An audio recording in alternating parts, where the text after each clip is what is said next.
Everyone, welcome back to ambitious academy. मैं हूं ऋषिका जैन और इस वीडियो में हम लोग डिस्कस करने वाले हैं सैम्पल क्वेश्चन पेपर जो कि सीबीएसई ने रिलीज किया था। तो फटाफट से स्टार्ट करते हैं। तो हमारा जो सेक्शन ए है उसमें सारे एमसीक्यूज होने वाले हैं। सबसे पहला क्वेश्चन है एम्प्लॉयबिलिटी स्किल्स के एमसीक्यूज वाला। तो इसमें टोटल 6 एमसीक्यूज दे रखे हैं, उसमें से हमें सिर्फ 4 करने हैं। क्वेश्चन नंबर 1 में दे रखा है Which type of non-verbal communication is shown by actions like raising a hand to greet or pointing a finger at someone? तो हम लोग जब अपना हाथ उठा के किसी को ग्रीट करते हैं या फिर किसी की तरफ इशारा करते हैं फिंगर से, तो वो किस टाइप का नॉन वर्बल कम्युनिकेशन है? तो सब फेशियल एक्सप्रेशन तो है नहीं, पोस्चर भी नहीं है, वो है गेस्चर। हम लोग अपने गेस्चर से बहुत सारी चीज़ें कन्वे करते हैं। जैसे कि कभी बाय बोलना होता है तो हाथ हिला देते हैं, तो ये गेस्चर्स में आएगा। उसके बाद दूसरे क्वेश्चन में क्या दे रखा है? You take ownership of a task. ठीक है, हमने ओनरशिप ले लिया और उसको कंप्लीट भी कर लिया सिंसियरली, और अगर डिले होता है तो हमने उसको ऑनेस्टली रिपोर्ट भी कर दिया। तो इनमें से कौन सा ऑप्शन है जो इस बिहेवियर को बता रहा है? तो इसमें सेल्फ अवेयरनेस तो होगा नहीं, क्योंकि सेल्फ अवेयरनेस में खुद से रिलेटेड बातें होती है, तो वो तो है नहीं। फिर रिस्पॉन्सिबिलिटी, तो कहीं ना कहीं ये चीज़ रिस्पॉन्सिबिलिटी दिखा रही है कि हमने ओनरशिप ले ली टास्क की, उसको कंप्लीट कर दिया, और अगर कंप्लीट नहीं किया तो हमने ऑनेस्टली उसको रिपोर्ट कर दिया। और टाइम मैनेजमेंट भी नहीं है ये, और ना ही एडेप्टेबिलिटी, क्योंकि हमने इसमें कोई नई चीज़ अडेप्ट नहीं करी। तो इसका आंसर हो जाएगा बी वाला। अब चलते हैं दूसरे क्वेश्चन पे। तो इसमें क्या बोला है? Which of the following is not one of the suggested steps to manage emotional intelligence. तो यहाँ पर नॉट लिखा है, तो नॉट को ध्यान में रखना। ठीक है, अब चलते हैं ऑप्शंस पे। तो डी से स्टार्ट करते हैं इस वाले में। Thinking rationally before making decision, तो ये तो इमोशनल इंटेलिजेंस को मैनेज करने का है, तो ये तो आंसर नहीं है। फिर प्रैक्टिसिंग मेडिटेशन एंड योगा, तो ये वाला भी इमोशनल इंटेलिजेंस को मैनेज करने में मदद करता है, तो ये भी नहीं है। फिर ऑब्जर्विंग योर ओन बिहेवियर, तो ये भी ऑब्वियसली हमारी मदद करेगा इमोशनल इंटेलिजेंस में। फिर ए वाला है making decisions purely based on emotions, तो ऐसा हम लोग नहीं करेंगे, क्योंकि कभी कभी हम लोग इमोशनल होकर गलत डिसीजन ले लेते हैं, और इससे हमारा जो इमोशनल इंटेलिजेंस है उसको भी हम मैनेज नहीं कर पाएंगे। तो ए वाला जो है वो हमारा आंसर है। अब जाता है क्वेश्चन नंबर 4। तो इसमें क्या दे रखा है? What is the action called when you place the mouse pointer over a file in File Explorer and it display the file's detail without clicking। तो जब भी हम लोग कर्सर ऐसे प्लेस कर देते हैं तो वो हमें सारी फाइल डिटेल्स दिखा देता है, तो इसको हम लोग होवर करना कहते हैं। क्योंकि अगर हम क्लिक कर देंगे तो फाइल ओपन हो जाएगी, ड्रैग कर देंगे तो वो कहीं और चली जाएगी, और अगर स्क्रॉल कर देंगे तो वो मतलब पूरा का पूरा ही नीचे चला जाएगा फाइल एक्सप्लोरर। अब आ जाते हैं हम लोग क्वेश्चन नंबर 5 पे। तो इसमें क्या बोला है? संजना ने एक ग्रोसरी स्टोर ओपन किया है अपने बाजू में कहीं, और उसको कहीं ना कहीं थोड़ा बहुत कंपटीशन फेस करना पड़ता है, पर फिर भी जो उसका बिजनेस है वो उसके रेगुलर कस्टमर्स को अट्रैक्ट करता है। और फिर उसने 1 साल में ही जो अपना बिजनेस था उसको एक्सपांड कर दिया, स्टोर को एक्सपांड कर दिया, और उसने अलग अलग 4 और ब्रांचेस खोल ली, और वो आगे और ब्रांचेस ओपन करने का सोच रही है। ठीक है, दूसरी सिटीज में जाने का सोच रही है, तो उसकी स्टेज बतानी है ना। तो इसमें सबसे पहला ऑप्शन है सर्वाइव, तो सर्वाइव तो वो कर चुकी है कंपटीशन से। फिर एंटर, तो वो एंटर भी पहले ही कर लिया था, उसके बाद उसने कंपटीशन सर्वाइव भी कर लिया। फिर थर्ड ऑप्शन है ग्रोथ, तो इसमें ग्रो दिख रहा है, हमें ग्रोथ होती हुई दिख रही है पूरी, कि वो एक्सपांड करती जा रही है, ब्रांचेस डाल रही है, एक सिटी से दूसरी सिटी में और एक्सपांड कर रही है, तो हमारा ऑप्शन हो जाएगा ग्रो। रिटायर तो वो हो ही नहीं रही है, होना ही नहीं चाहती। अब आ गया हमारा लास्ट क्वेश्चन।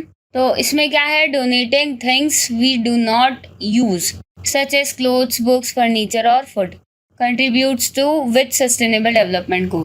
तो यहाँ पर सामान डोनेट किया गया है, तो ये डोनेशन जो होता है सामान का, ये रिस्पॉन्सिबल कंज्यूमर एंड प्रोड्यूसर में आता है, तो ऑप्शन ए वाला जो है वो हमारा आंसर हो जाएगा।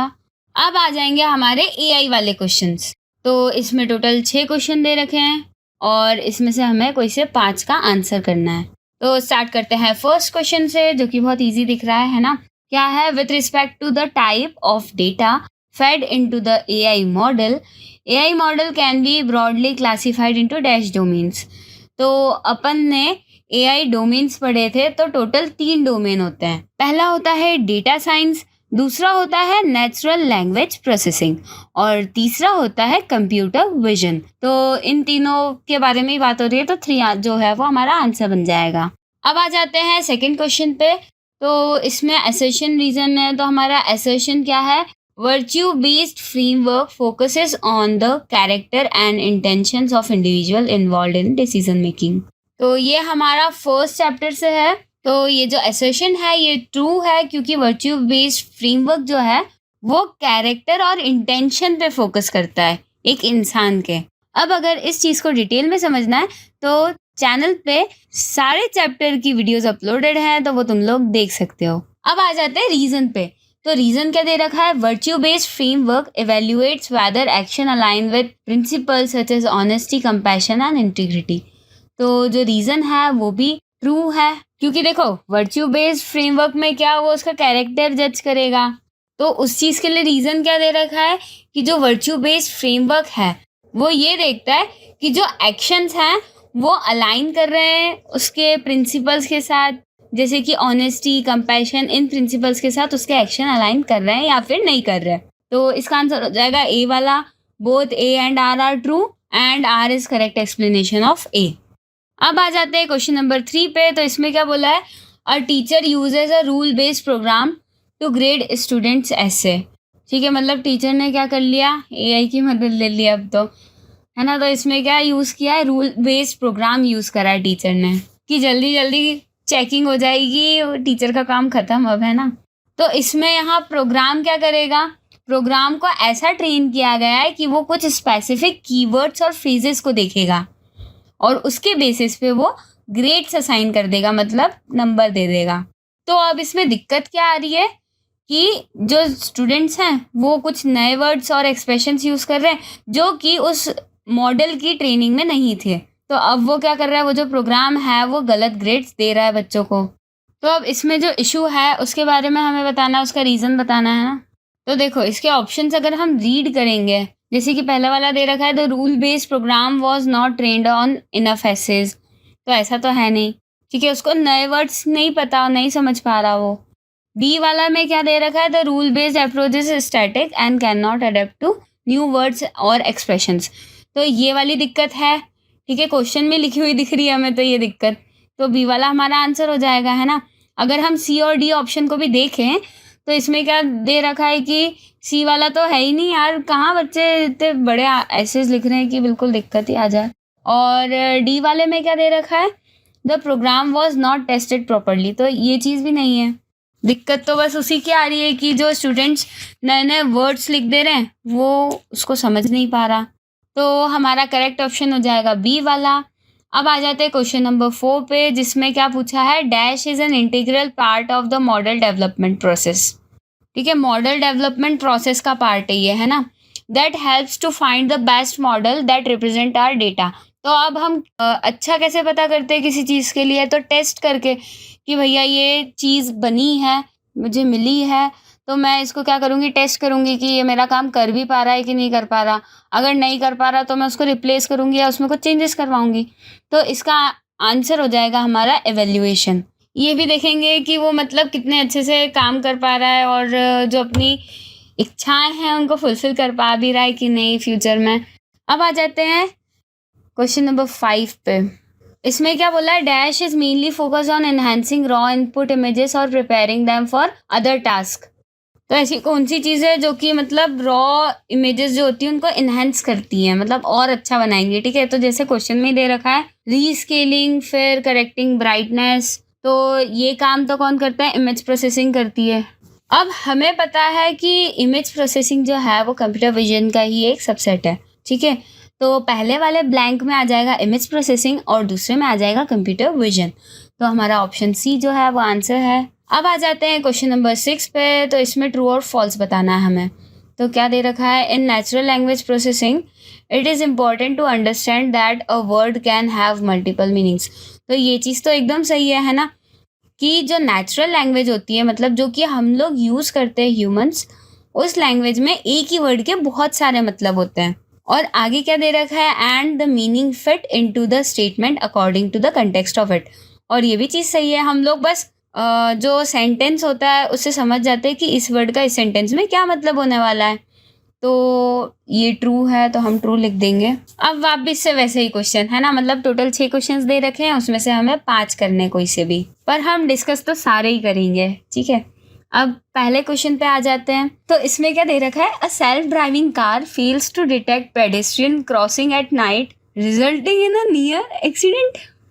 ये क्या हो गया, सेल्फ ड्राइविंग कार को दिखा नहीं, वो भी बेचारी अंधी हो गई। तो क्वेश्चन में क्या बोला है कि जो सेल्फ ड्राइविंग कार है वो पेडेस्ट्रियन को डिटेक्ट नहीं कर पाई, मतलब कि जो पाँव से चलते हैं ना, मतलब जो पैदल चलते हैं ना सड़क पे, उसको डिटेक्ट नहीं कर पाई, तो उसकी वजह से एक्सीडेंट हो गया।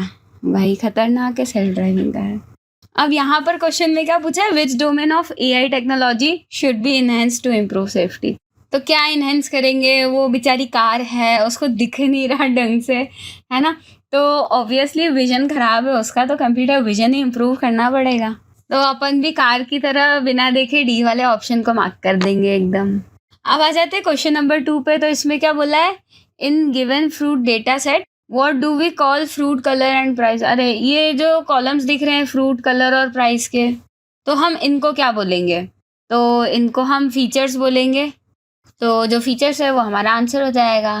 तो अभी तक अपन ने जैसे जितने भी क्वेश्चन देखे ना, तो उन सब के कंसेप्ट्स और वो सारे टॉपिक्स मेरी जो डिटेल्ड वीडियोस है उसमें सब कवर कर रखा है, तो वो तुम लोग पहले एक बार देख लेना, फिर इधर आके ये वाली वीडियो देखना, तो ये वाली वीडियो भी अच्छे से समझ में आएगी तुम लोगों को। और एक और बात, बोर्ड एग्जाम्स के पहले एक 1 शॉट वीडियो आ जाएगी जिसमें पूरा AI का सिलेबस कवर्ड रहेगा, तो चैनल को सब्सक्राइब कर देना। अब आ जाते हैं हम अपने क्वेश्चन नंबर 3 पे, जो कि बोल रहा है, in a spam email detection system thousands email received, मतलब 1000 ईमेल आए, ठीक है, उसमें से 300 जो थे वो स्पैम थे। और जो सिस्टम था उसने क्या आइडेंटिफाई किया कि 240 जो ईमेल्स हैं वो स्पैम है, पर 60 जो लेजिटिमेट ईमेल्स थे उनको भी मार्क कर दिया कि वो स्पैम है। तो इसकी हमें प्रिसीशन बतानी है। तो प्रिसीशन का एक छोटा सा फॉर्मूला होता है ना, जो कि होता है ऊपर की साइड हम लिखते हैं करेक्ट पॉजिटिव प्रिडिक्शंस, ठीक है। तो अब यहाँ पर करेक्ट पॉजिटिव प्रिडिक्शंस के कितने हैं, मतलब कि जो मशीन है उसने बोला हाँ स्पैम है, और वो करेक्ट पॉजिटिव प्रिडिक्शन मतलब कि वो सही भी होना चाहिए, है ना, तो उसने 240 स्पैम ईमेल्स के लिए बोला कि हाँ वो स्पैम है, तो हमारा ऊपर आ जाएगा 240, और अपॉन में हम लोग लिखते हैं टोटल पॉजिटिव प्रिडिक्शन, ठीक है। तो पॉजिटिव प्रिडिक्शन कितने थे टोटल, मतलब कितने ईमेल्स के लिए उसने बोला कि हाँ स्पैम है, तो 240 तो सच में थे और उसने भी यही बोला, तो 240 ही रहेगा। और फिर 60 जो लेजिटिमेट थे उनको भी उसने स्पैम बोल दिया, तो मतलब कि क्या 60 को भी उसने बोल दिया हाँ ये भी स्पैम है, तो 240 + 60 कर देंगे अपॉन में, जो कि होता है 300। तो हमारा फ्रैक्शन क्या बन जाएगा, 240 अपॉन 300। तो अगर हम इसको सिंप्लीफाई करेंगे तो हमारा आंसर आएगा 0.8, जो कि बराबर होता है 0.80 के, क्योंकि डेसिमल के बाद जो मेन नंबर्स होते हैं उनके बाद कितने भी जीरो लगा लो कोई फ़र्क नहीं पड़ता, तो इसलिए हमारा आंसर हो जाएगा ए वाला, जो कि है 0.80। अब आ जाते हैं हम लोग क्वेश्चन नंबर 4 पे, जो कि है एक असर्शन रीजन। तो इसमें असर्शन क्या दे रखा है, in machine learning a model with lower error is considered to perform better on a given database. तो हाँ, मशीन लर्निंग में ऐसा होता है कि जो मॉडल्स होते हैं जो कि कम एरर देते हैं, तो हम उनको ऐसा कंसीडर करते हैं कि वो अच्छा परफॉर्म करेंगे डेटा सेट पे, ठीक है। और फिर रीज़न क्या दे रखा है कि error help us evaluate how accurately a model can predict both training and unseen data. तो मतलब कि क्या एरर, जितने भी एरर वो देता है उससे हमें ये पता चलता है कि मशीन जो है वो कितना एक्यूरेटली परफॉर्म कर पा रही है। तो जो हमारा रीज़न है वो भी ट्रू है और असर्शन भी ट्रू है, और रीज़न जो है वो एक्सप्लेन भी कर रहा है, तो इसमें हमारा आंसर हो जाएगा ए वाला, both A and R are correct and R is correct explanation of A. अब दूसरा क्वेश्चन, तो इसमें तो क्वेश्चन में क्या पूछा है, identify the application of CV from given picture. हाँ, तो ये तो फेस फिल्टर है, सबको पता ही है, सब यूज़ करते हैं फेस फिल्टर, और जो लोग नहीं भी यूज़ करते उनको ये तो पता ही होगा यार। अब आ जाते हैं हम लोग क्वेश्चन नंबर 6 पे। तो इसमें क्या पूछा है कि इस सेंटेंस में कितने टोकन्स हैं। तो एनएलपी वाले चैप्टर में हम लोगों ने एक प्रोसेस पढ़ी थी, टोकनाइजेशन। तो उसमें क्या करते हैं, हम लोग टोकन्स में कन्वर्ट कर देते हैं। टोकन्स मतलब कि सारे वर्ड्स जो भी इसमें यूज़ किए गए हैं, और इसमें हम लोग कॉमा और फुल स्टॉप को भी काउंट करते हैं। तो अगर हम इन सबको काउंट करेंगे कॉमा और फुल स्टॉप को मिलाकर, तो टोटल 32 टोकन्स हैं इसमें। अब फिर से सेम कहानी है ना। दूसरा क्वेश्चन है, उसमें टोटल 6 क्वेश्चन गिवन है, उसमें से अपने को सिर्फ 5 करने रहेंगे। तो चलते हैं पहले क्वेश्चन पे। तो इसमें क्या बोला है, what do frameworks provide in the context of problem solving. तो हमें ये चीज़ पता है कि किसी भी चीज़ का जो फ्रेमवर्क होता है वो हमें स्टेप बाय स्टेप गाइड करता है। जैसे कि एआई प्रोजेक्ट साइकिल होती है, तो वो भी क्या है, वो एक फ्रेमवर्क है। मतलब कि वो स्टेप बाय स्टेप गाइड करता है कि कैसे हम कोई भी एआई मॉडल को रियल लाइफ में इम्प्लीमेंट करेंगे। तो इसका आंसर हो जाएगा ए वाला, जो कि है स्टेप बाय स्टेप गाइडेंस। उसके बाद फिर क्वेश्चन नंबर 2 है, उसमें क्या बोला है, 2 अलग अलग स्टेटमेंट दे रखे हैं, है ना। तो पहले स्टेटमेंट में बोला है, the testing data set is a collection of examples given to the model to analyse and learn. तो इसमें टेस्टिंग डेटा के बारे में बताया है कि ऐसा डेटा होता है जहाँ पर बहुत सारे एग्जाम्पल्स होते हैं, जिसको जो मॉडल है वो एनालाइज करता है और लर्न करता है। पर टेस्टिंग डेटा तो टेस्ट लेने के लिए होता है, तो टेस्टिंग डेटा हम ट्रेनिंग वाली टाइम पे देते ही नहीं है, मतलब उसको एनालाइज और लर्न करने के लिए देते ही नहीं हम लोग टेस्टिंग डेटा। तो जो स्टेटमेंट 1 है वो फॉल्स है, ठीक है। और फिर स्टेटमेंट 2 क्या दे रखा है, the training data set is use to test the accuracy of the model. तो ये इन लोगों ने उल्टे स्टेटमेंट दे दिए हैं, ठीक है। ट्रेनिंग डेटा जो है वो हम लोग उसको एनालाइज करने के लिए और सीखने के लिए देते हैं, और जो टेस्टिंग डेटा होता है उससे हम लोग मॉडल का टेस्ट लेते हैं। पर इसमें उल्टा दे दिया है, तो मतलब कि हमारा आंसर हो जाएगा both statement 1 and statement 2 are incorrect. उसके बाद आ जाता है हमारा क्वेश्चन नंबर 3। अब ये परसेप्ट्रॉन वाला क्वेश्चन है। अब देखो, इसमें हमें सारी वैल्यूज दे रखी हैं, ठीक है। सबके वेट दे रखे हैं, जैसे कि ये 0.6, फिर 0.4, और हमें वेट बायस भी दे रखा है जो कि है 0.3। और तो और फॉर्मूला भी दे रखा है हमें, है ना। बस हमें इस फॉर्मूले में पुट करनी है वैल्यूज और हमें y की वैल्यू मिल जाएगी, ठीक है। तो अब देखो पुट कैसे करेंगे। अब इसमें देखो W1 W2, ये जो WW हैं सारे, ये सारे वेट हैं, और जो इसमें x दे रखा है वो येस और नो वाली सिचुएशंस हैं। 1 मतलब येस और 0 मतलब नो। तो हम इसमें वैल्यू पुट कर देंगे। तो देखो, जो फर्स्ट वाला has a degree in data science, तो इसमें येस है, तो 1 इंटू 0.6 कर देंगे, जो कि 0.6 ही होगा। फिर जो सेकंड वाला दे रखा है उसमें नो है, तो 0 इंटू 0.4, जो कि 0 ही होने वाला है। 0 से कुछ भी मल्टीप्लाई करेंगे 0 ही आएगा। उसके बाद प्रोफिशिएंट इन पाइथन, तो वो येस है, तो हम 1 इंटू 0.5 करेंगे। फिर स्ट्रॉन्ग कम्युनिकेशन स्किल्स, तो ये भी येस है, तो इसमें भी हम लोग 1 मल्टीप्लाई कर देंगे, तो ये क्या हो जाएगा 1 इंटू 0.3, ठीक है। अब क्या ऐड करते हैं हम लोग, बायस। तो बायस है 0.3, उसमें 1 मल्टीप्लाई करेंगे तो 0.3 ही आने वाला है, ठीक है। अब ये सारे आ गए। अब अगर हम इन सबको ऐड करेंगे तो हमारा y निकल जाएगा। तो ऐड करा तो आंसर आया 1.7। तो 1.7 हमारा आंसर हो जाएगा सी वाला। और अगर तुम लोगों को ये सीखना है कि परसेप्ट्रॉन कैसे अच्छे से सॉल्व करना है, तो वो तुम लोग मेन वीडियो में जाके देख लेना। अब आ जाते हैं क्वेश्चन नंबर 4 पे। अब इसमें क्या बोला है कि हम जब भी मशीन को इवेल्युएट करते हैं तो हम उसको वही डेटा क्यों नहीं देते जिससे उसे हमने ट्रेन किया। तो हमने जिस डेटा से उसे ट्रेन किया, अगर हम वही डेटा दे देंगे तो वो एक्यूरेटली आंसर करेगा, और उससे क्या हो जाती है, ओवर फिटिंग हो जाती है, क्योंकि हमें पता ही नहीं चलेगा कि वो मशीन सही से काम कर भी रही है कि नहीं कर रही। हमने तो बस जिस डेटा से उसको ट्रेन किया वही डेटा दे देंगे, तो वो तो एक्यूरेटली बता ही देगा कि हाँ ये है इस चीज़ का आंसर। तो इसीलिए हमारा आंसर जो है वो डी वाला हो जाएगा। It may lead to overfitting and give an overly optimistic accuracy. अब आ जाते हैं क्वेश्चन नंबर 5 पे। तो इसमें क्या बोला है, ये नंबर्स दे रखा है ना। तो ये डायमेंशंस दे रखे हैं हमें, और क्या बोला है, represent the numbers of pixels in width and height of an image और डिस्प्ले। तो इसके लिए हमें टर्म बतानी है। तो पिक्सल डेप्थ नहीं है, रिजोल्यूशन बोलते हैं हम। जैसे कोई भी इमेज होती है तो उसका रिजोल्यूशन दे रखा रहता है पिक्सल्स में, जैसे गूगल पे सर्च करते हैं ना तो भी दिखता है। तो इसका आंसर हो जाएगा बी वाला रिजोल्यूशन। अब क्वेश्चन नंबर 6 में क्या बोला, identify the applications of NLP shown in the given picture. तो इसमें पिक्चर में तो एक वीडियो चलती हुई दिख रही है, उसमें नीचे बॉक्स बना हुआ है जो सबटाइटल्स आते हैं उन पर। तो ये क्या है, ये ऑटो जनरेटेड कैप्शंस है। मतलब ये फीचर है कि हमें हर कैप्शन लिखना नहीं पड़ता, ठीक है। वो जो कैप्शंस है वो एआई खुद से जनरेट कर देता है। तो इसका आंसर हो जाएगा ए वाला, ऑटो जनरेटेड कैप्शंस। चलो अब फिर से वही चीज़, कोई से 5 का आंसर देना है। टोटल 6 क्वेश्चंस हैं और ये लास्ट क्वेश्चन है एमसीक्यू वाले टाइप का। इसके बाद सेक्शन बी आ जाएगा। तो फटाफट से इनको भी डिस्कस कर लेते हैं। तो पहले क्वेश्चन में क्या दे रखा है कि हम लोग डोनेट करने का सोच रहे हैं, ठीक है। और जो एक स्कूल है वो हमारे कहीं पड़ोस में ही है और दूसरा स्कूल जो है जहाँ पर हम सोच रहे हैं डोनेट करने का वो दूसरी कंट्री में है। तो ऐसा है, रिजोल्यूशन बोलते हैं हम। जैसे कोई भी इमेज होती है तो उसका रिजोल्यूशन दे रखा रहता है पिक्सल्स में। जैसे गूगल पे सर्च करते हैं ना तो भी दिखता है। तो इसका आंसर हो जाएगा बी वाला रिजोल्यूशन। अब क्वेश्चन नंबर 6 में क्या बोला, identify the applications of NLP shown in the given picture.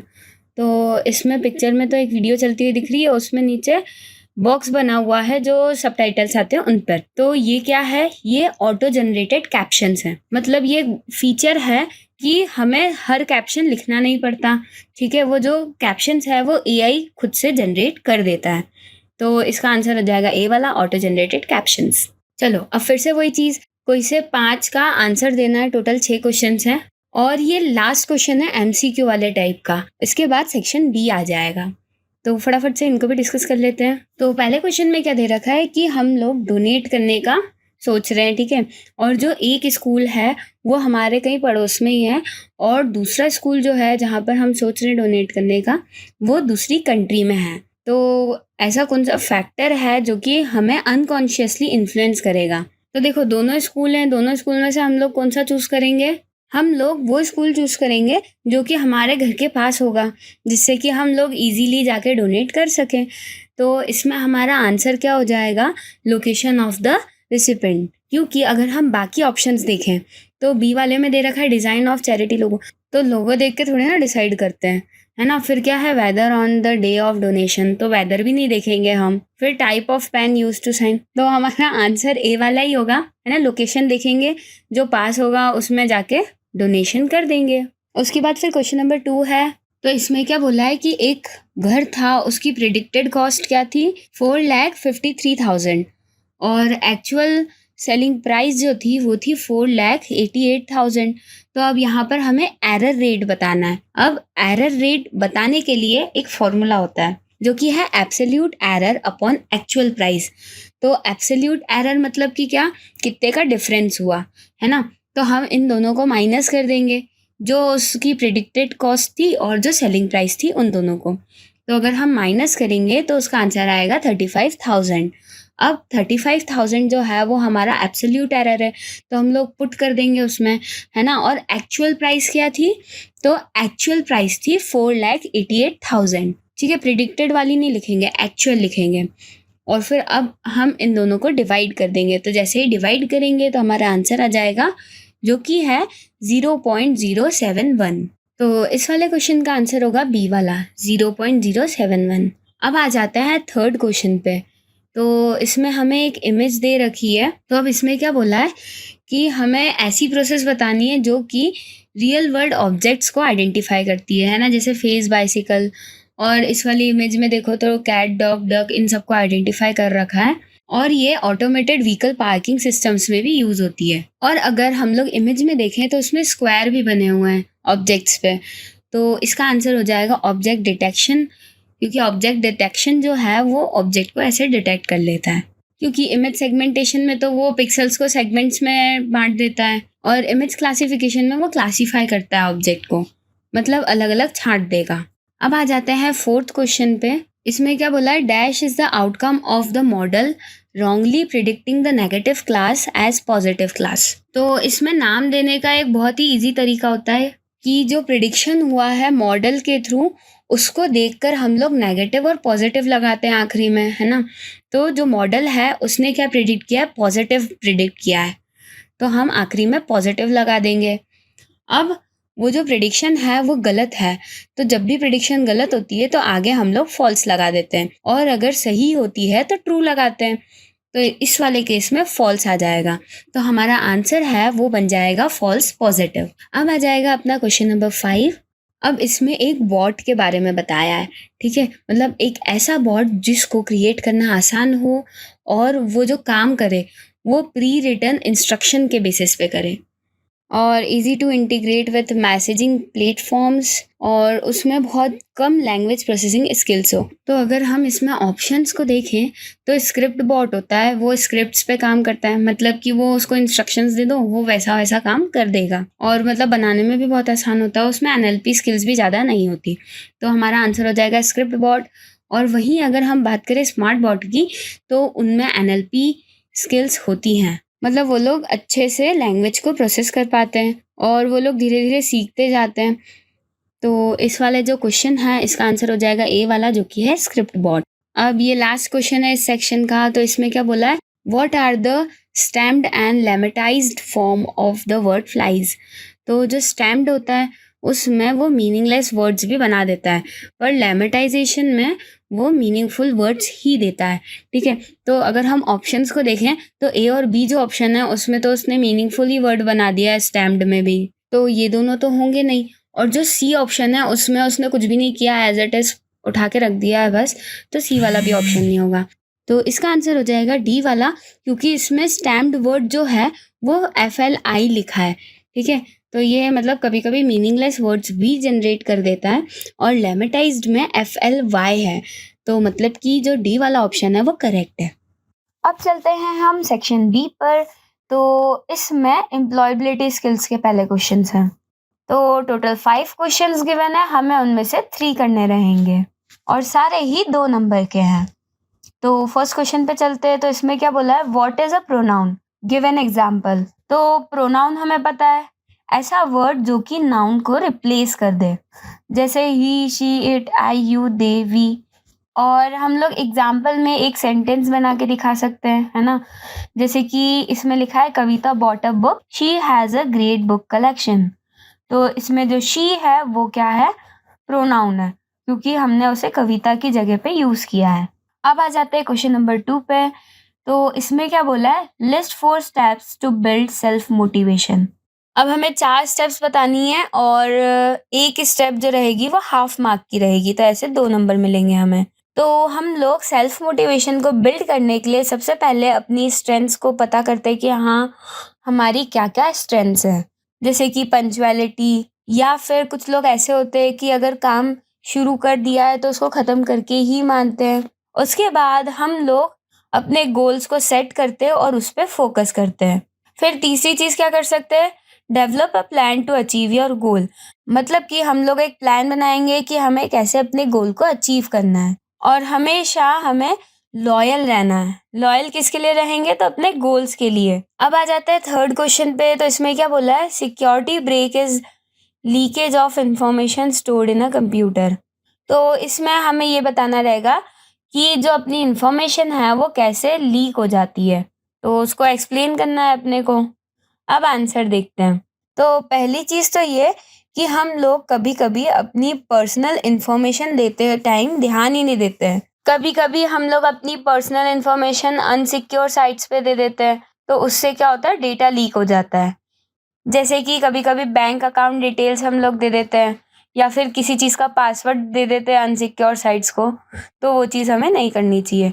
और दूसरी चीज़ ये कि कभी कभी क्या होता है, कुछ लोग अनऑथराइज्ड एक्सेस ले लेते हैं अपने कंप्यूटर का, मतलब कि जैसे अपना कंप्यूटर ओपन है, उसमें लॉगिन कर रखा है हमने, मतलब पासवर्ड डाल के चालू कर रखा है और हम लोग कभी उसको छोड़ के ऐसे ही चले गए तो कोई और आ गया और किसी और ने उसको यूज़ कर लिया, तो ये क्या होता है, ये अनऑथराइज्ड एक्सेस हो जाता है अपने कंप्यूटर का, तो उससे भी बहुत सारी इंफॉर्मेशन जो है वो लीक हो जाती है। अब आ जाते हैं फोर्थ क्वेश्चन पे।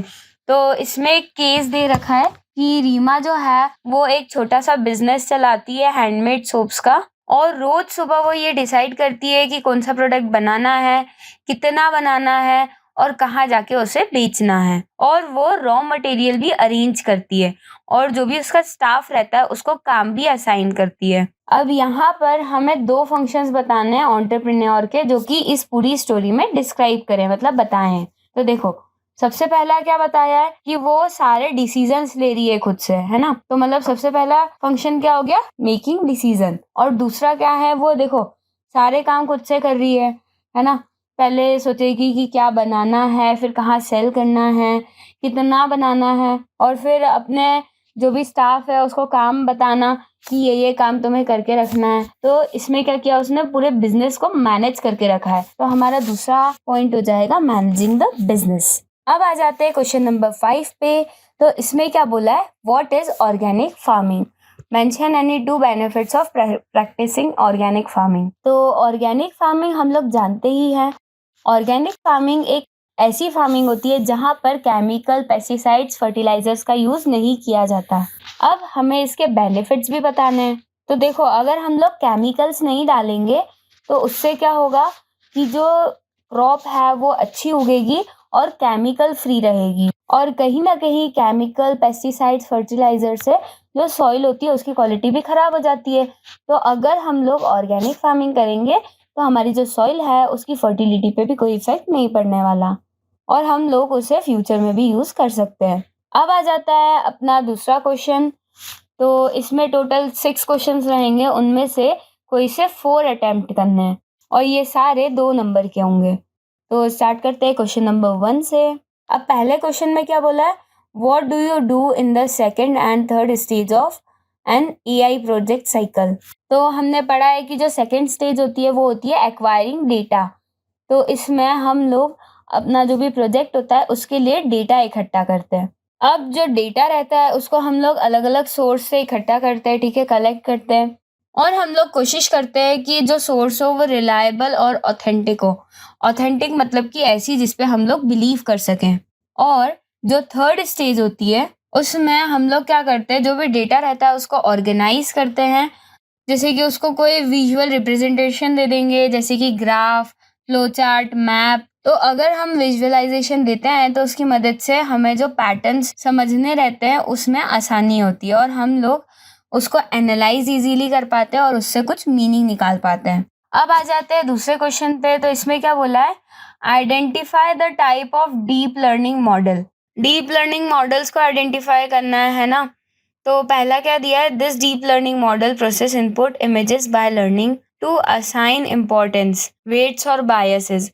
अब देखो इधर वेट्स और बायसेस दिया है, तो ये कहाँ पढ़ा था हमने, ये हमने पढ़ा था परसेप्ट्रॉन में, ठीक है, जो मतलब CNN के बाद था। अगर तुम लोगों को याद हो सेकेंड चैप्टर में पढ़ा था। और इससे क्या होता है कि हम लोग डिस्टिंग्विश कर पाते हैं एक ऑब्जेक्ट को दूसरे से।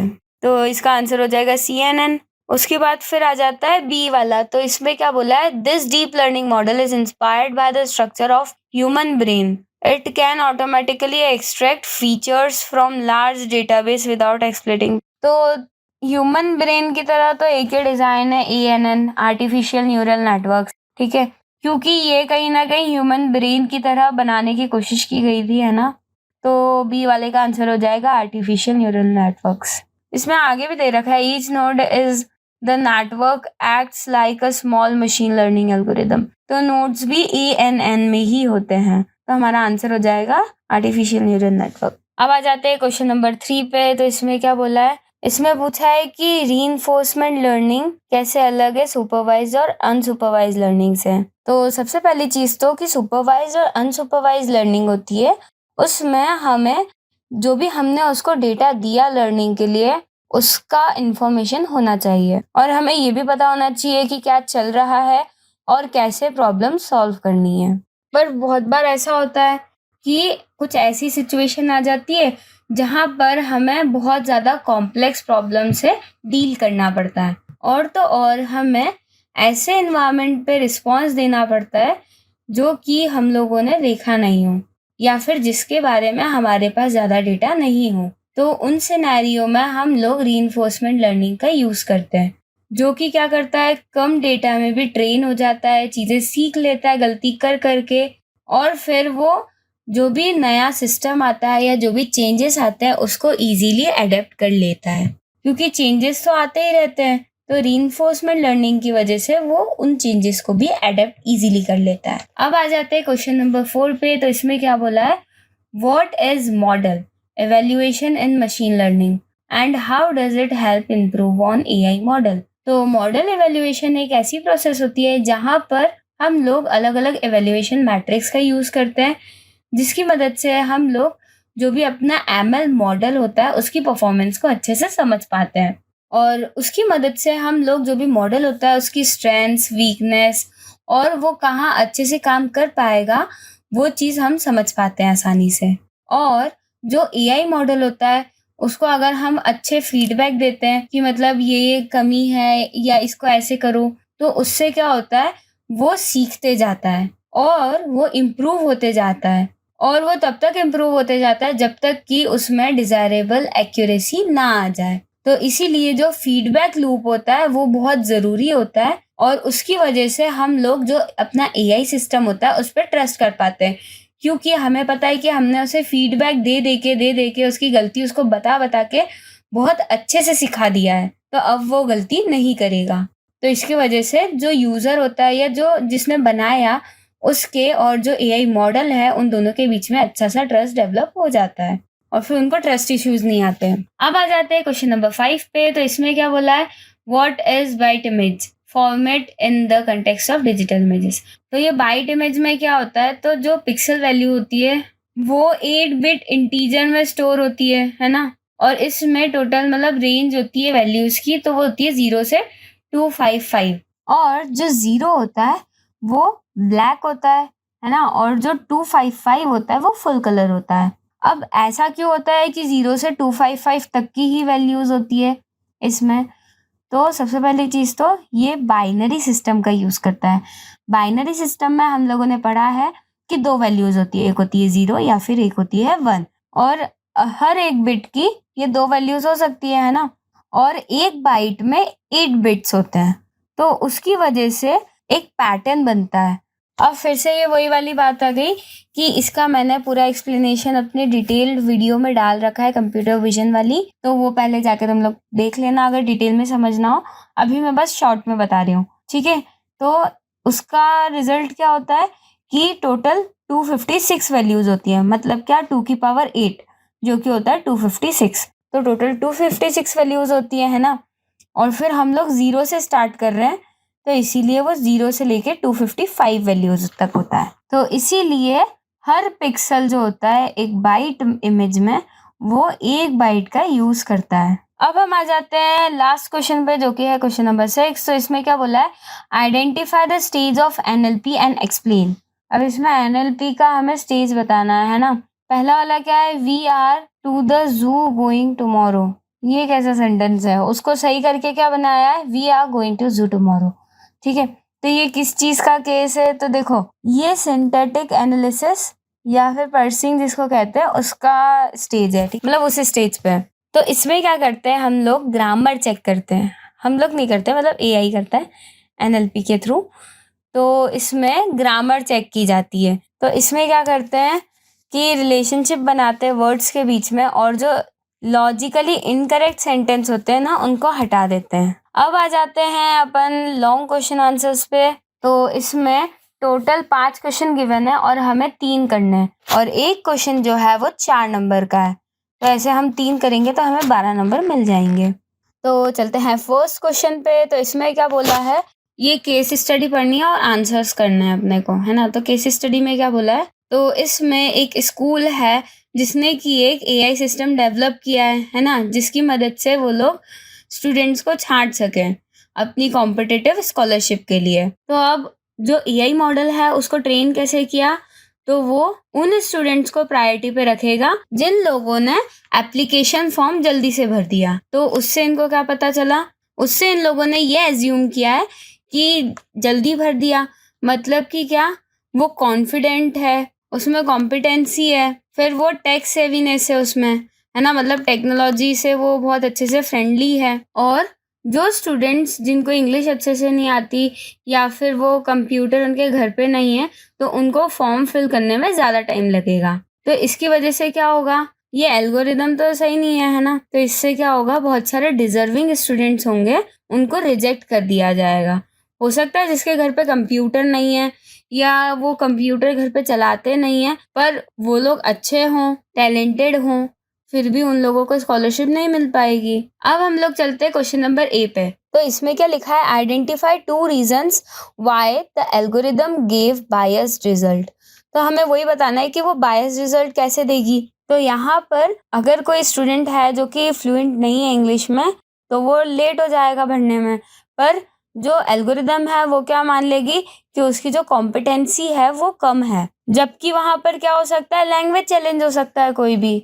और दूसरी चीज़ ये है कि हो सकता है कुछ स्टूडेंट्स को कंप्यूटर का एक्सेस इजीली नहीं मिल पा रहा है, या फिर जो इंटरनेट है उसकी दिक्कत आ रही है, तो उसकी वजह से टाइम ज़्यादा लग रहा है एप्लीकेशन को फिल करने में। तो यहाँ पर ये जो डिले है ये एक्सटर्नल सोशियो इकोनॉमिक फैक्टर की वजह से हो रहा है। ऐसा नहीं है कि उस स्टूडेंट में कॉन्फिडेंस नहीं है तो इसीलिए नहीं भर पा रहा। अब आ जाते हैं इसके बी पार्ट पे। तो इसमें क्या बोला है, mention 2 bioethics principle that can help solve such a problem and explain how they apply। तो यहाँ पर हमसे बायोएथिक्स प्रिंसिपल पूछे हैं और ये भी बताना है कि उनको अप्लाई कैसे करें। तो देखो सबसे पहला प्रिंसिपल क्या रहेगा, डू नॉट हार्म। क्योंकि देखो ये जो एल्गोरिदम है, ये जो स्टूडेंट्स हैं जो कि जिनको पहले से प्रिविलेजेस नहीं मिले, तो ये उन स्टूडेंट्स को हार्म कर रही है। अब किसी के घर में कंप्यूटर नहीं है या फिर इंटरनेट इशू आ रहा है, तो उसमें उस स्टूडेंट की क्या गलती। उनके घर पे डिवाइस नहीं है तो उसमें उसकी क्या गलती, पर उसकी वजह से क्या होगा, जो उसका सिलेक्शन का चांस है वो कम हो जाएगा, है ना। तो ये वाला प्रिंसिपल हार्म हो रहा है इसमें। अब इसको सही कैसे करेंगे, तो जो एआई सिस्टम है उसको रीडिज़ाइन करना चाहिए। ऐसा रीडिज़ाइन करें हम कि वो जो ये अनफेयर डिसएडवांटेजेस हैं उनको अवॉइड करें, मतलब वो होने ही ना दे ये सारी चीज़ें। उसके बाद दूसरा क्या है, गिव जस्टिस। तो यहाँ पर क्या है, सारे स्टूडेंट्स को इक्वली ट्रीट करना चाहिए, है ना। और ये जो सिस्टम है इसे डिस्क्रिमिनेशन नहीं करना चाहिए। जैसे किसी को अगर लैंग्वेज नहीं आ रही तो वो उसके बेसिस पे डिस्क्रिमिनेशन कर दे रहा है, या फिर किसी को डिजिटल एक्सेस नहीं है तो उसके बेसिस पे डिस्क्रिमिनेशन कर दे रहा है वो, तो वो चीज़ नहीं होनी चाहिए। तो हम इसे ठीक करने के लिए क्या करेंगे, तो जो इवेल्युएशन क्राइटेरिया है, मतलब क्राइटेरिया क्या रख दिया था पहले कि जिसने जल्दी भर दिया उस स्टूडेंट को दे देंगे, जिसने लेट भरा उसको नहीं देंगे। तो ये जो क्राइटेरिया है इसको सही कर देना चाहिए, मतलब चेंज कर देना चाहिए, जिसकी वजह से हर किसी को इक्वल अपॉर्चुनिटी मिल पाए। अब आ जाते हैं क्वेश्चन नंबर 2 पे। तो इसमें देखो अलग अलग पार्ट्स हैं। तो पहले पार्ट में क्या लिखा है, what is the name of learning model that works with unlabelled data to identify hidden patterns और स्ट्रक्चर इन अ डेटा। तो ऐसा कौन सा लर्निंग मॉडल है जो कि अनलेबल्ड डेटा के साथ काम करता है, तो वो है अनसुपरवाइज लर्निंग मॉडल। अब चलते हैं बी वाले पे। तो इसमें क्या बोला है, name the 2 main categories of learning model. अब लर्निंग मॉडल की 2 मेन कैटेगरीज कौन थी, एक थी क्लस्टरिंग और दूसरी थी एसोसिएशन। और सी वाले में क्या पूछा है, explain each category briefly and provide 1 example for each. अब दोनों को एक्सप्लेन भी करना है हमें। तो सबसे पहले क्लस्टरिंग को एक्सप्लेन करेंगे। अब यहाँ पर क्या करते हैं, क्लस्टरिंग में क्लस्टर्स में डिवाइड कर दिया जाता है ना। इसमें क्या करता है मॉडल, जो ऑब्जेक्ट्स रहते हैं उनके बीच में सिमिलैरिटीज फाइंड करता है और फिर जिनमें सिमिलैरिटीज मिल जाती है उन सारे ऑब्जेक्ट्स को वो एक क्लस्टर में डाल देता है। जैसे कि grouping customers based on purchasing behaviour. तो इसमें क्या करेगा वो, अब जैसे कोई कस्टमर है वो रोज आके चॉकलेट वाली आइसक्रीम ले जाता है और दूसरा कस्टमर है वो रोज आता है और मतलब उसको फ्लेवर वही चाहिए रहता है, दूसरी आइसक्रीम ले जाता है। तो मान लो वो बटर स्कॉच ले जाता है, तो ये इसमें क्या करेगा, वो ग्रुपिंग कर सकता है कि हाँ ये जो कस्टमर है ये आके आइसक्रीम ले जाता है। फिर अगर कोई दूसरा कस्टमर है वो बिस्किट रोज ले जाता है तो उसका बोलेंगे कि ये बिस्किट ले जाता है, तो ऐसे। उसके बाद फिर दूसरा है एसोसिएशन। अब इसमें क्या किया जाता है, रिलेशनशिप फाइंड की जाती है 2 वेरिएबल्स के बीच में। जैसे कि क्या, पहला कस्टमर आया उसने क्या खरीदा, ब्रेड खरीदा और बटर खरीदा और मिल्क खरीदा। और फिर दूसरा कस्टमर आया उसने क्या खरीदा, ब्रेड खरीदा, वॉशिंग पाउडर खरीदा और बटर खरीदा। फिर तीसरा कस्टमर आया वो क्या खरीदेगा, अब तो उसने व्हीट खरीदा फिर ब्रेड खरीदा। अब देखो अभी हमने पैटर्न ऑब्जर्व किया कि ब्रेड के साथ क्या बाय कर रहे हैं लोग, बटर बाय कर रहे हैं। तो यहाँ पर भी ये जो तीसरा कस्टमर है ये हो सकता है बटर खरीदे। तो पता कर लिया ना, रिलेशनशिप हमने फाइंड कर लिया है ना कि क्या ब्रेड के साथ क्या खरीद रहे हैं, ज़्यादातर लोग बटर खरीद रहे हैं। तो ये एसोसिएशन में यही होता है। अब आ जाते हैं थर्ड क्वेश्चन पे। तो इसमें क्या बोला है, identify the name of application of machine learning और deep learning being used in the following scenarios. तो यहाँ पर हमें एमएल और डीएल बताना है कि क्या चीज़ यूज़ हुई है। तो इसमें फर्स्ट वाला क्या है, a fitness tracker uses AI to monitor your heart rate and learn what is normal for you. तो एक फिटनेस ट्रेनर था, उसने अपनी हार्ट रेट को मॉनिटर किया और उसने ये देखा कि क्या चीज़ नॉर्मल है अपने लिए।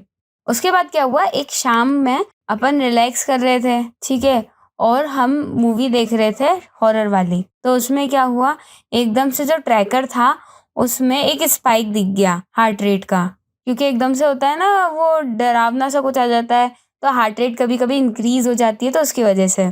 तो उसने क्या, heart rate as an anomaly, और फिर क्या है, thinking something might be wrong, तो मतलब लग रहा है कि कुछ गलत हुआ है। तो ये किसका एग्जाम्पल है, ये है एनॉमली डिटेक्शन का। याद है अपन ने सेकंड चैप्टर में पढ़ा था कि हार्ट रेट कभी एकदम से इंक्रीज हो जाती है, तो वो मतलब एक एनॉमली आ जाता है उधर, मतलब कि पैटर्न में कुछ अजीब सी चीज आ जाती है। अब आ जाते हैं बी वाले का क्वेश्चन पे। तो इसमें क्या है, a wild life camera is equipped with AI to monitor animal in forest. तो ये जो कैमरा था, ये जो एनिमल्स होते थे उनके मूवमेंट के साथ साथ उनको कैटेगराइज भी करता था कि ये बर्ड है, ये मैमल है, ये इंसेक्ट है। तो ये किस चीज़ का एग्जाम्पल है, तो ये है ऑब्जेक्ट क्लासिफिकेशन का एग्जाम्पल, क्योंकि इसमें क्लासीफाई कर दिया है ऑब्जेक्ट्स को। फिर आ जाते हैं सी वाले पे। तो इसमें क्या है, a smart refrigerator is equipped with an internal camera and an AI system. और उसमें जो डोर है उसका, उस पर डिस्प्ले स्क्रीन है जो कि अंदर क्या क्या रखा है फ्रिज में उसकी फोटो दिखाती है हमें। और हर शेल्फ पे अलग अलग फूड आइटम रहता है, तो हर शेल्फ के फूड आइटम को वो कैप्चर करती है। फ्रिज के अंदर कैमरा लगा हुआ है क्योंकि। और फिर वो ऐसा नहीं करती कि सिर्फ इमेज ही दिखा रही है, वो उसमें लेबल भी लगा देती है कि हाँ ये एप्पल है, ये आइसक्रीम है, ऐसा।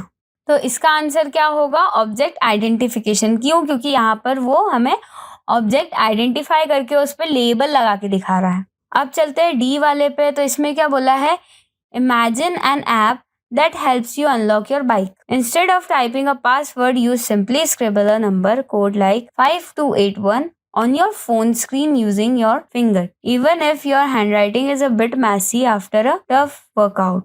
तो ये यहाँ पर क्या किया, ऐसे स्क्रिबल करके गंदी सी राइटिंग में लिख दिया 5281, ठीक है। तो ये किस चीज़ का एग्जाम्पल है, तो ये है डिजिट रिकॉग्नाइजेशन। क्यों, क्योंकि यहाँ पर जो एआई था उसने डिजिट्स को रिकॉग्नाइज कर लिया कि क्या लिखा गया है। अब आ जाते हैं क्वेश्चन नंबर 4 पे। तो इसमें एक पैराग्राफ दे रखा है और उस पे अलग से क्वेश्चंस हैं, तो वो अपने को करने रहेंगे। तो पैराग्राफ में क्या बोला है, एक स्कूल है जिसने एक एआई मॉडल को डिज़ाइन किया है जिसकी मदद से वो लोग ये प्रिडिक्ट कर सकें कि जो स्टूडेंट है वो पास होगा या फिर फेल होगा उनके फाइनल एग्जाम्स में। तो टोटल 100 स्टूडेंट्स थे और उसने करेक्ट प्रिडिक्शन दी है 40 कि जो 40 स्टूडेंट है वो पास हो जाएंगे, और वो पास भी हो गए। और उसने ये भी पता कर दिया कि जो 30 स्टूडेंट्स हैं वो फेल हो जाएंगे, और वो फेल भी हो गए। और क्या प्रिडिक्शन था, तो उसने बोला कि 20 स्टूडेंट्स जो हैं वो पास हो जाएंगे, पर वो तो फेल हो गए। और उसी के साथ साथ उसने ये बोला था कि जो 10 स्टूडेंट हैं वो फेल हो जाएंगे पर वो पास हो गए। तो इसमें एक क्वेश्चन क्या बोल रहा है कि हमें कंफ्यूजन मैट्रिक्स बनाना है ना। अब इसमें देखो, एक साइड लिखते हैं हम लोग प्रिडिक्शन, तो ऊपर वाली साइड पे लिख दिया प्रिडिक्शन और साइड में लिख दिया रियलिटी। अब इसमें 2 कॉलम बनते हैं, एक यस का एक नो का, तो वो भी बना दिया हमने। अब देखो, जो फर्स्ट हम फिल करने वाले हैं उसमें ऐसा होना चाहिए कि प्रिडिक्शन भी यस है और रियलिटी भी यस है। मतलब कि क्या, उसने पास करने वाली प्रिडिक्शन करी तो वो प्रिडिक्शन भी सही गई और रियलिटी में भी वो बच्चे पास हो गए। तो ऐसे 40 स्टूडेंट थे तो हमने 40 लिख दिया। जो मॉडल था उसने नो प्रेडिक्ट किया, मतलब कि ये प्रेडिक्ट किया कि वो लोग फेल हो जाएंगे, पर रियलिटी में क्या था, रियलिटी में तो वो लोग पास हो गए। तो हम उधर 10 लिख देंगे क्योंकि ऐसा 10 स्टूडेंट्स के साथ हुआ। अब नीचे वाले बॉक्स में चलते, तो उसमें क्या है, प्रिडिक्शन में है यस कि वो लोग पास हो जाएंगे, पर आखिरी में क्या हुआ, वो लोग फेल हो गए। तो ऐसे कितने बच्चे थे, तो 20 स्टूडेंट्स थे। उसके बाद फिर क्या है, प्रिडिक्शन है नो कि वो लोग फेल हो जाएंगे, और रियलिटी भी है नो कि वो लोग फेल हो जाएंगे। तो ऐसा कितने स्टूडेंट्स के साथ हुआ, तो ये हुआ 30 स्टूडेंट्स के साथ, तो हम उधर 30 लिख देंगे। अब देखो अपने को TPFN मतलब ट्रू पॉजिटिव फॉल्स नेगेटिव कैसे पता चलता है, तो जहाँ पर हमारा जो प्रिडिक्शन है और जो रियलिटी मैच हो जाए तो हम उस केस में ट्रू लगाते हैं, और अगर हमारी प्रिडिक्शन यस है तो पॉजिटिव लगाएंगे।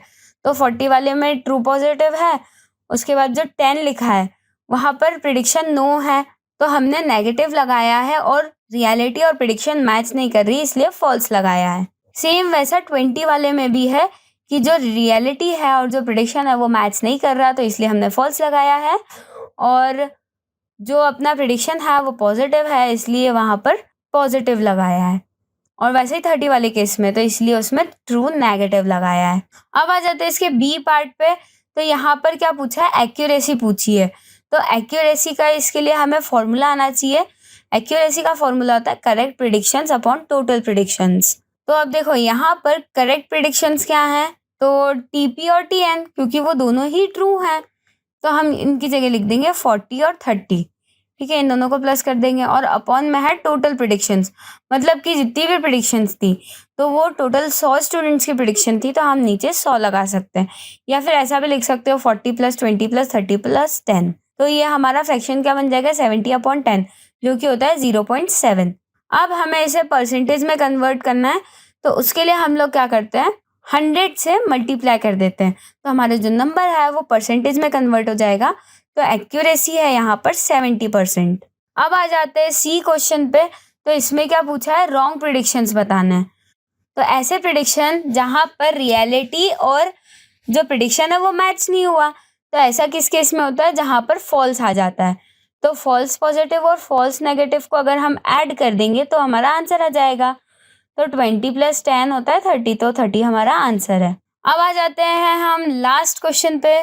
तो ये हमें 3 डॉक्यूमेंट दे रखे हैं और हमें आंसर देना है जो क्वेश्चन है उनका। तो एक क्वेश्चन क्या दे रखा है कि हमें डिक्शनरी बनानी है यूनिक वर्ड्स की। तो डिक्शनरी में क्या करते हैं, हम लोग सारे वर्ड्स को लिख देते हैं और जो भी वर्ड रिपीट हो रहे रहते हैं उनको हम एक ही बार लिखते हैं। तो देखो जैसे लिख दिया student, love, studying, AI, is, फिर transforming, education, teachers and explore, फिर टूल्स बचा इधर, है ना। तो ये सारे लिख दिए, तो ये हमारी बन गई डिक्शनरी। अब आ जाते हैं दूसरे क्वेश्चन पे। तो क्वेश्चन नंबर बी में बोला है हमें डॉक्यूमेंट वेक्टर बनाना है डॉक्यूमेंट 3 के लिए। तो यहाँ पर इसमें हम लोग एक टेबल बनाते हैं जिसमें कि सारे डिक्शनरी वाले वर्ड्स लिख देते हैं ऊपर वाले कॉलम में, ऊपर वाली रो में, और फिर नीचे वाली रो में हम लोग क्या लिखते हैं कि वो कितनी बार रिपीट हुए हैं उस डॉक्यूमेंट में। ठीक है, तो हमें डॉक्यूमेंट 3 का बनाना है, तो हम डॉक्यूमेंट 3 वाला सेंटेंस देखेंगे। देखो यहाँ पर स्टूडेंट जो है वो एक बार आया है तो हमने स्टूडेंट के नीचे 1 लिख दिया।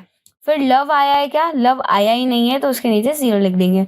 स्टडिंग भी नहीं आया है तो 0 लिख देंगे। AI आया है, हाँ आया है तो 1 लिख देंगे। फिर इज नहीं आया, 0 लिख देंगे। ट्रांसफॉर्मिंग नहीं आया, 0 लिख देंगे। एजुकेशन नहीं आया, 0। फिर टीचर एंड एक्सप्लोर टूल्स, ये तीनों आए हैं, मतलब चारों आए हैं, तो इन सबके नीचे 1 लिख देंगे। अब आ जाते हैं क्वेश्चन नंबर सी पे। तो यहाँ पर हमें बैग ऑफ वर्ड्स को एक्सप्लेन करना है फीचर एक्सट्रैक्शन के कंटेक्स्ट में। तो ये जो बैग ऑफ वर्ड्स है ये हमारी मदद करता है फीचर एक्सट्रैक्शन में, है ना। क्यों, क्योंकि ये क्या करता है, जो भी टेक्स्ट डॉक्यूमेंट होता है उसको कन्वर्ट कर देता है फिक्स्ड लेंथ न्यूमेरिकल वेक्टर्स में, जो कि फ्रीक्वेंसी और प्रेजेंस ऑफ वर्ड्स के बेसिस पे रहते हैं। ठीक है, फ्रीक्वेंसी मतलब कि वो कितनी बार रिपीट हो रहे हैं, तो वो कितनी बार रिपीट हो रहे हैं उसके बेसिस पे वो कन्वर्ट कर देता है। तो उसकी वजह से क्या होता है, जो मशीन लर्निंग मॉडल्स रहते हैं वो जो टेक्स्ट होता है उसको इजीली एनालाइज कर पाते हैं, और उसकी मदद से वो जो ML मॉडल्स रहते हैं वो अलग अलग काम कर पाते हैं, जैसे कि टेक्स्ट क्लासिफिकेशन का काम, या फिर सेडिमेंट एनालिसिस का काम, या फिर टॉपिक मॉडलिंग का काम। अब आ जाते हैं डी वाले क्वेश्चन पे। तो इसमें क्या बोला है, why is the order of words not considered important in bag of words. तो हम लोग जब भी बैग ऑफ वर्ड बनाते हैं तो जो ऑर्डर रहता है वर्ड का उसको इम्पोर्टेंस क्यों नहीं देते हैं। तो ऐसा क्यों करते हैं, क्योंकि जो बैग ऑफ वर्ड है उसका मेन फोकस क्या रहता है कि कौन सा वर्ड आया है। ठीक है, उसका मेन फोकस ये रहेगा कि कौन आया है। ये फोकस नहीं रहेगा उसका कि कैसे आया है, कहाँ से आया है ना। और वो वहां पर क्या करेगा, जो टेक्स्ट है उसमें जो ग्रामर है या जो सिंटेक्स है उसे इग्नोर कर देता है सारी चीजों को, बस वर्ड्स को साथ में लेके बैठ जाता है ना। मतलब वर्ड के ऑर्डर को भी इग्नोर मार देगा, वो सबको इग्नोर करता है। तो यहाँ पर हमारा जो सैम्पल पेपर है वो खत्म होता है। तो आज के लिए इतना ही, मिलते हैं नेक्स्ट वीडियो में, तब तक के लिए बाय।